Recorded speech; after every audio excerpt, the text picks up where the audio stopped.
Hello, my dearly beloved family. How are you all doing? Thank you very much for your love and support as always. I really do appreciate. If today is the first day you are coming across this channel or you are seeing my natural face for the first time, I am Agatha Progress channel here on YouTube and I come across your way every blessed day. In this channel, we react to all videos and in this channel, all opinion is highly needed. So this video you are about to watch, I don't know how you felt about this video, but I do hope you pick some sense from this video. All right, my wonderful family, why don't you carry your popcorn and let us digest this video? And don't forget, drop your opinion in the comment section and do well to share this video with your friends and family. All right, here is the video. Let us watch it together and I will be right back. And so no matter the amount of dialogue, no matter the amount of going to take on our communities and talking to them, they are helpless in this situation because they have not attacked anybody. Whether you are the most peaceful community, I can count so many communities that were attacked. They have never had any quarrel with any local Fulani. The communities that were attacked in local government, they were just taken aback. They have never had any problem with the local Fulanis. 22 communities were attacked in Jamal local government. After the Ninte attacked, 22 communities. And what is very, very crucial in this matter is wherever these communities are attacked, like my colleague there in the studio has said, wherever these communities are attacked, then they ferry in the occupying forces, the occupying people to come and occupy. The Fulanis that you never know, you have never seen them, they are now coming to occupy the place. They take over the place, they begin their building, they chase the natives. And as I'm talking now, those that do the attack are not the local Fulanis that we know. I grew up knowing our local Fulanis as friends. We even stayed in the same house. We go to school together. But the ones that come to do the attack only use the pretext of having a crisis or a disagreement with a local Fulani. And then they come in the night and do the attack and then recede back to a nearby bush. As I'm talking now, behind Pasakori, after Kagoro, if you are going to Gidamoya, where the initial crisis took place, the attackers are still there in those hills. And the security people know about them. And I want to tell here that we are beginning to suspect that the Boko Haram terrorists that are living in Borno State are the ones that are gathering in those places. It's a very dangerous thing. And we have heard rumors of helicopters, a helicopter that always comes in the night and supplies some things in the deep of the night, would stay there for about an hour and go back. And then when these attacks are going on, the security people will tell you they have not received orders to go and attack them. A particular instance that I want to cite here, there is this town called Sonji in Kagoro. They were being attacked. And the youth came out with their little them guns and machetes, and they saw the attackers advancing with their women and children. And they said, we the youth were ready to sacrifice, we'll go in and chase them. The military blocked them. And then seized their weapons of defense. And this is self-defense, this is survival. So what do we do? So if the government has the will, if the sponsors of this genocide will bear Nigeria, have Nigeria a future, then they should call them to order. Because what is going on is more than reach the eye. It's more than the narratives that we're hearing. It's more than cattle rustling that we've been hearing about. It's not. It is pure genocide, pure ethno-religious cleansing, pure land occupation, pure capture of territory. And we as minorities in this region, in the north, the United Nations Charter guarantees us our rights. Our land is our inheritance. This is our ancestral land. We have nowhere to go to.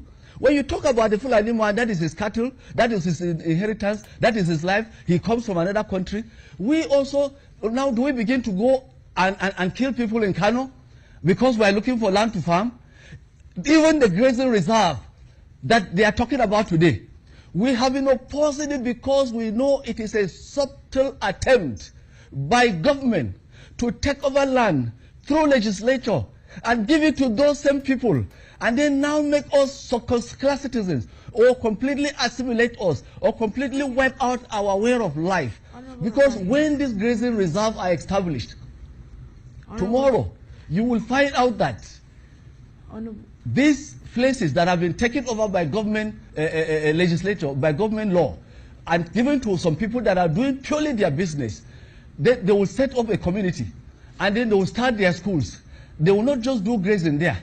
They will begin to build their businesses, other businesses. They will begin to farm and take over the communities. As I am talking today, let me tell you something.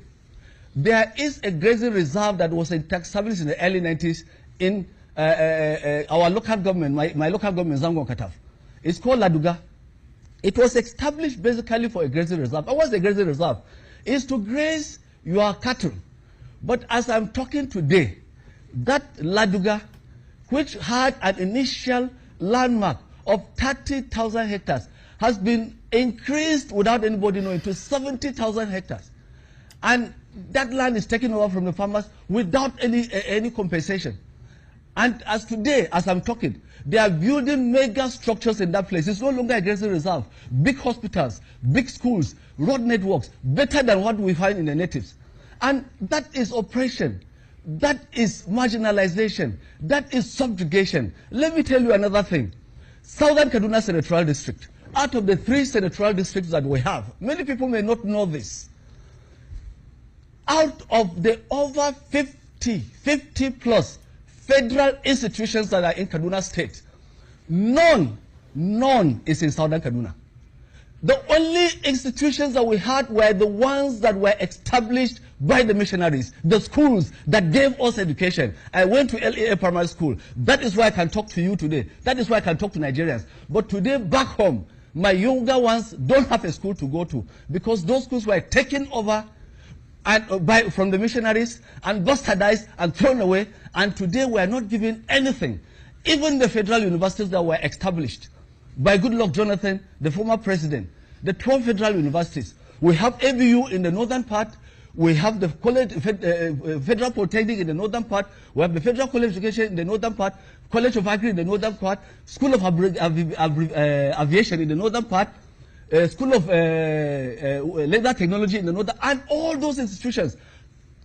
But they will not have the capacity to allow that school, even against our pleas, sending our chiefs to go and plead, let this federal university go to the southern part, because we don't have even one institution, none.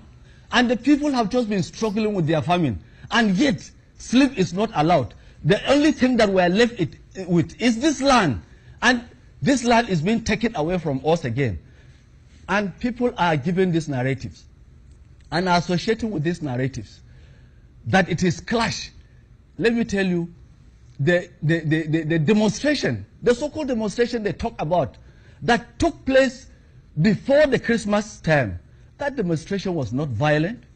That demonstration took place because the incessant killings, village after village, and the people over the time have gone into numbers, mostly women and children and the old people and the sick who cannot run because this attack took place in the night, had gone on unstopped.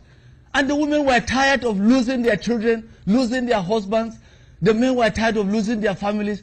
And they said, look, let us organize a peaceful protest so that the governor, the authorities in the state may listen. The authorities at the federal level may listen.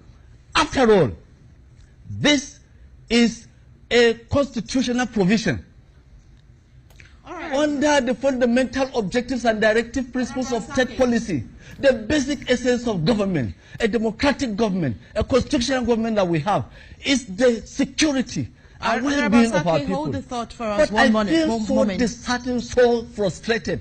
All right, so hold on, Arabasaki. That a governor like Governor El-Rufai will sit in there and say that if anybody calls for self-defense, he is making a hate speech. It's a constitutional provision again. Hold on, you've made that point. We note the point guaranteed in the Constitution. Honorable Asaki. Self-defense is a guarantee. So, my wonderful family, this is an evidence that the brain behind everything is Muhammadu Buhari. The government is corrupt. You heard it from Hausa man. They understand these things more better They know what is going on. They know all their plans. So there is no need of people deceiving themselves. As for those leaders in Southeast that said, okay, they want to still give their land to Fulani, you got to think twice. That is why I now love the action saying, Operation Take It by Force. Since the leaders need it and the followers did not need it, then there are two different people. One need to surrender, and the Southeast governors, they must surrender. I don't know if they don't watch all this video, they don't listen to what is going on, but anyway, we have to take it by force. All right, my wonderful family, please don't forget to drop your opinion in the comment section, and if you haven't subscribed, subscribe and join the family. See you when I see you. Bye bye.